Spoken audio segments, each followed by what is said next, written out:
Have you ever noticed how the moment you stop saying yes, people don't argue with you, they just disappear? One day you're included, called, checked on. The next, silence.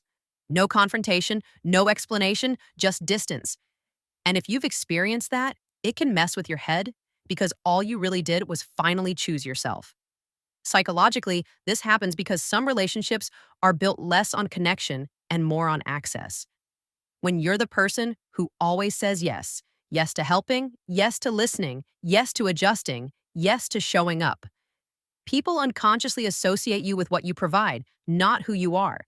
Your presence becomes valuable because it's useful. So when you start saying no, it doesn't just change your behavior, it changes the role they assigned you in their life.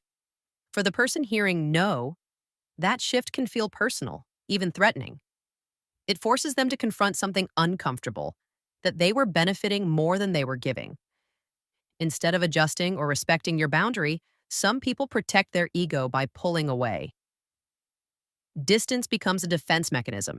If they're not around, they don't have to feel rejected. They don't have to reflect. They don't have to ask themselves whether the relationship was ever balanced. But here's the part people don't talk about enough: what that distance does to you.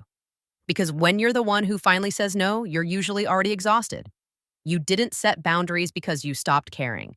You set them because caring too much was costing you. So when people disappear afterward, it can feel like confirmation of your worst fear, that your value was conditional, that you were only wanted when you were convenient. That realization can hurt more than being overused ever did. It makes you replay old conversations.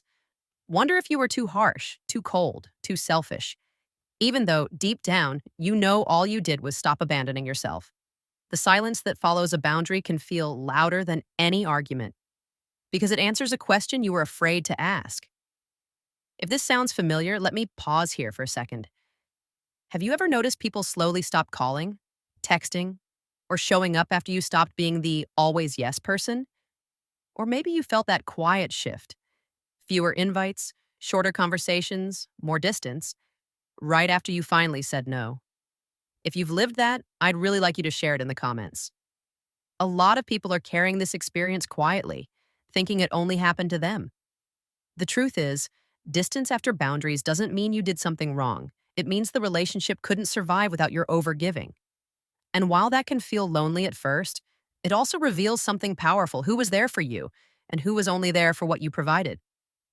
Sometimes losing people isn't the consequence of becoming difficult. Sometimes it's the cost of finally becoming honest. And that cost hurts. But it also clears space for relationships that don't disappear the moment you stop saying yes.